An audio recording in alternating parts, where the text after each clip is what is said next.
کبھی رات کی تنہائیوں میں وہ سب تم سوچ رہے ہوتے ہو نا کہ لوگوں نے ہرٹ کر دیا اور میں بہت برا ہوں، میں اچھا نہیں ہوں، تو کبھی اتنا کرنا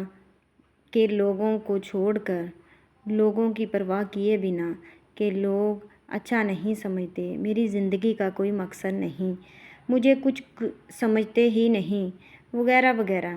کبھی نہ چاہتے ہوئے مسلح بچھا کر اس پر بیٹھ جاؤ اور دل کی گہرائیوں سے صرف اتنا کہو، آج جس نے مجھے پیدا کیا، اے وہ ذات جو میرے ساتھ ہے، جو مجھے مجھ سے زیادہ اچھے طریقے سے جانتا ہے، جو سب کی سنتا ہے، اے وہ ذات جو بے سہارا لوگوں کا سہارا ہے،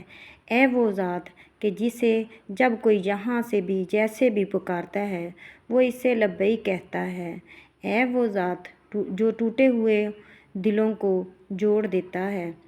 جو عیب سے پاک ہے، جو برائی سے پاک ہے، جو بے وفائی سے پاک ہے، اے وہ ذات جو مجھے سمجھتا ہے، اے وہ ذات کہ جس کے سامنے جب کوئی خالی ہاتھ یا خالی دامن لے کر آتا ہے تو وہ اسے خالی ہاتھ واپس نہیں بھیجتا، وہ ذات کہ جس کے پاس لوگ آتے ہیں اپنی مجبوریاں لے کر، اپنی پریشانیاں لے کر، اپنے گناہ لے کر، لیکن بدلے میں اسے یہ نہیں کہا جاتا کہ تم نے ایسا کیوں کہا، کیوں کیا، یا تم سمجھدار نہیں تھے، تمہیں نہیں سمجھایا تھا، بلکہ لوگوں کے حالات ہی بدل دیتا ہے، گناہ گاروں کو بھی